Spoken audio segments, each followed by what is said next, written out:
ბაკურ სულაკაურის გამომცემლობამ იოჰან ვოლფგანგ გოეთეს ფაუსტის დავით წერედიანისეული თარგმანი გამოსცა. მიუხედავად იმისა, რომ ჯერჯერობით ტრაგედიით მხოლოდ პირველი ნაწილია თარგმნილი, უკვე თამამად შეიძლება ითქვას, რომ ამ წიგნის გამოსვლით ჩვენი დროის ერთ-ერთი უმნიშვნელოვანესი ლიტერატურული ფაქტი მოხდა. ტექსტი, რომელიც თითქმის 30 წელი ითარგმნებოდა და დროდადრო იბეჭდებოდა კიდევ სხვადასხვა ლიტერატურულ გამოცემაში, უკვე ცალკე წიგნადაა გამოცემული და ყველა მოყვარულისა თუ პროფესიონალისთვისაა ხელმისაწვდომი. კრიტიკოსმა ლევან ბრეგაძემ ჩემთან საუბრისას ის პერიოდი გაიხსენა, როდესაც წერედიანის ფაუსტი ჯერ კიდევ პერიოდიკაში იბეჭდებოდა. მანამდე თუ არ მეშლება 1980-იანი წლებიდან და თუ უკვე ბეჭდავდა ფრაგმენტებს პრესაში, რამდენიმე ფრაგმენტი ბოლო წლებში არილშიც გამოქვეყნდა და ჟურნალ ქართულ წერლობაშიც დავბეჭდეთ რამდენიმე ფრაგმენტი და აი ახლა შარშან გამოვიდა წიგნად ეს არაჩვეულებრივი ნამუშევარი დავით წერედიანის პოეტურ ნიჭიერებასა და მის თარგმნილობით ოსტატობაზე ზედმეტიც კი არის კაცმა ახლა სიტყვა გააგრძელოს, იმიტომ რომ მას ძალიან კარგად იცნობს ქართველი მკითხველი საკუთარი ლექსებითაც და არაჩვეულებრივი თარგმანებითაც, რომელთა შორის უნდა დავასახელოთ ფრანსუა ვიონეს მთელი წიგნის, მთელი მემკვიდრეობის მართლაც საუცხოო თარგმანი, რომელმაც ცისკარში გამოქვეყნებისთანავე 60-იან წლებში არა მარტო ყურადღება მიიღო, არამედ დღემდე ახდენს გავლენას ქართულ პოეზიაზე, სასიკეთო გავლენას ახდენს ქართულ პოეზიაზე და აი დავით წერედიანის მიერ თარგმნილი ფაუსტიც უკვე პირველი ნაწილი ტრაგედიისა აქვს ქართულ მკითხველს, რაც დიდი მოვლენა არის ჩვენს ლიტერატურაში. ქართული ფაუსტის მოკლე ისტორია ასეთია. იგი პირველად 1908 წელს გამოიცა სრულად პეტრე მირიანაშვილის თარგმანი. შემდეგი დავით ონიაშვილის თარგმანი 1927 წელს დაბეჭდა სახელგამმა, რომელიც 1962 წელს ხელახლა გამოსცა საბჭოთა საქართველომ დავით ლაშქარაძისა და ოთარ ჯინორიას წინასიტყვაობითა და კომენტარებით. ძალზე მნიშვნელოვანი მოვლენა იყო გიორგი ჯორჯანელის მიერ შესრულებული პირველი ნაწილის გამოსვლა 1987 წელს. ეს წიგნი მერანმა დაბეჭდა და მას ირაკლი ფარჯიანის ბრწყინვალე ილუსტრაციები ახლდა თან. დღეს კი სერიაში მსოფლიო კლასიკა დავით წერედიანის შესანიშნავი თარგმანიც გამოვიდა წიგნი, რომელსაც ბევრი უკვე წერედიანის ფაუსტს უწოდებს. თარგმანში დავით წერედიანის პოეტური ოსტატობა მრავალი წახნაგით გამოჩნდა. ახლა მე ერთ რამეზე მინდა გავამახვილო ყურადღება. თუ როგორ არის ასახული თარგმანში ინტონაციური მრავალფეროვნება. აქ ყველა თავისებურად მეტყველებს, ფაუსტის მეტყველება სხვანაირია, ეს არის თავის თავში დაეჭვებული და სამყაროს შეცნობის ძელგზაზე მდგარი ადამიანის მეტყველება იგრძნობა მის პასაჟებში.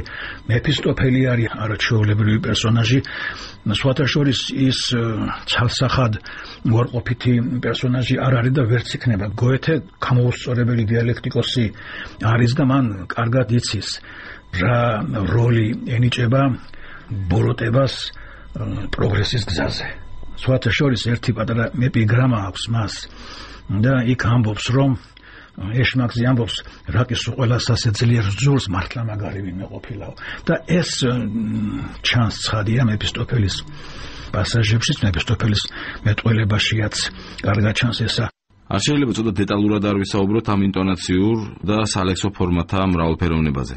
ჯერ ერთი აუცილებლად უნდა აღინიშნოს თავად გოეთეს მიდგომა. თითქმის ყველა თავი სრულიად განსხვავებული პოეტური ფორმითაა შესრულებული და პერსონაჟების ხმები თუ ინტონაციებიც ძალზე განსხვავებული. შესაბამისად, თარგმნილსაც საკმაოდ მრავალფეროვანი, ხშირ შემთხვევაში კი სრულიად ნოვატორული სალექსო ფორმებით გადმოაქვს ტექსტი.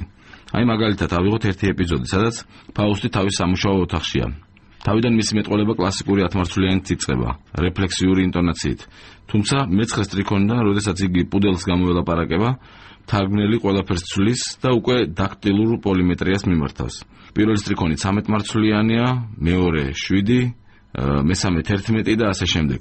შედეგად ვიღებთ სრულიად უნიკალურ და ქართული ლექსწყობისთვის თითქოს უცხო რიტმულ სქემას.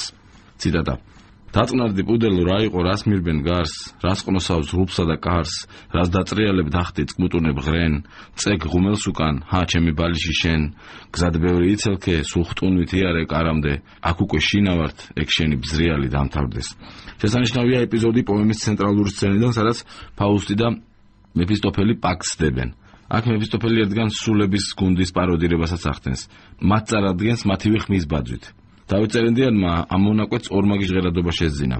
თუ კი კარგად დააკვირდებით, გალაქტიონის ნიკორწმინდის ინტონაციებსაც გაიგონებთ მასში. მით უმეტეს, წინა ეპიზოდში სწორედ ტაძარზეა საუბარი. ჩემი ბარტყებია უკან დამყვებიან ღლაფთა კვალობაზე ბრძნული გალობა თქოს, გირჩევენ დატოვე ეს ბნელი დილეგი დათმესი მარტოვე სიკვდილის ჭდილები. ინტონაციას რაც შეეხება, როგორც ზემოთ თქვა, ძალზე მრავალფეროვან სამყაროსთან გვაქვს საქმე. პირველ რიგში ფაუსტის და მეფისტოფელის მეტყველება ავიღოთ ღამის სცენიდან. ფაუსტის მეტყველება ელეგიურია და საზომით შესაბამისია 14 მარცვლიანი. რასი ბნელია, ერთადერთი მოკრთის ნათელი, ბაზილიკაში უქრობელი ბაზმა ანთია, იქით და იქით წვდიადია გაუფანტველი, გულშიც არ ვიცი რა მიზეზით, ეგ წვდიადია. შემდეგ მეფისტოფელი ჯერიდგება, რომელიც სულ სხვა სკაბრეზული ინტონაციით ხასიათდება. მე კიდევ ჟინი შემიდგა კატის სახურავებზე პარვით რომ დადის, საქმეს რომ ეძებს, ბნელში საღვაწებს, წაიმძუნავებს, წაიბაცაცებს. ანდა მოხუსი გლეხის ეს მეტყველება ნახეთ, ქართლური პირდაპირობითა და ქალაქური, თბილისური პოეზიისთვის დამახასიათებელი მოქცევებით. მივესალმებით ბატონ დოქტორსა, უფრო გვიყვარხართ კიდევ მისთვისა, რო არ თაკილობთ ჩვენის თანებსა, რომ მოეცალეთ აქ მოსვლისთვისა. წიგნში ბევრ საინტერესო ზმნურ ფორმასა თუ სხვადასხვა სიტყვას აღმოაჩენს ფანქრით შეიარაღებული მკითხველი. გვხვდება კომპოზიტები, ხმა შეჭირვებით, ცრემლსართავი, სასოწარუხდომი, რწმენამყარი, უკუდბჭყალო, ასევე კვიატი, უზღვრელი, სათხიპნარი და მრავალი სხვა. აქაა ზმნების აუარება კვიმატი ფორმა, რომელიც საოცრად მრავალფეროვანს ხდის ლექსს. გარდა ამისა, აუარება აფორისტული სტრიქონია წიგნში, მოქნელი და სხარტი. ზოგი ეპიგრამატული, იუმორით და სილაღით სავსე, რომელიც წერედიანისვე თარგმნილ ვიიონის სტრიქონებსაც გაახსენებთ. ზოგიც გნომური, სიბზნით გაჯერებული. კიდევ ძალიან ბევრი ციტატის დამოწმება შეიძლება წერედიანის ფაუსტიდან. სმენის დასატკბობადაც რომ კარგია და აზრის საწრთობადაც. ამიტომ ჯობს თავად აღმოაჩინოთ დანარჩენი მარგალიტები და ეს ყველაფერი ერთიან მთლიანობად მოიაზროთ, რომელსაც ფაუსტი ქვია. უბრალოდ ბოლოს ერთ რამეზე გამოვთქვა მწუხილს და სანანია რომ წიგნი, რომელიც თითქმის 30 წელი ითარგმნებოდა, 1-2 საათში შეიძლება შემოგეკითხოთ. ამიტომ ეცადეთ ცოტათი გაიხანგრძლივოთ სიამოვნება. ამაზე მთარგმნელი წერს წინასწორობაში. ციტატა. გოეთეს ფაუსტი იმდენად ძნელი აღსაქმელი არა, რამდენადაც ნელა საკითხავი წიგნია. თუ იგი სრულად გვინდა შევიგრძნოთ, წინ არ უნდა მიგვეჩქარებოდეს. ყურადღება იმ პასაჟზე უნდა დავაკავოთ, რომელსაც მოცემულ მომენტში ვკითხულობთ. ჩვენი მონდომება აუნაზღაურებელი მხოლოდ ამ შემთხვევაში არ დარჩება.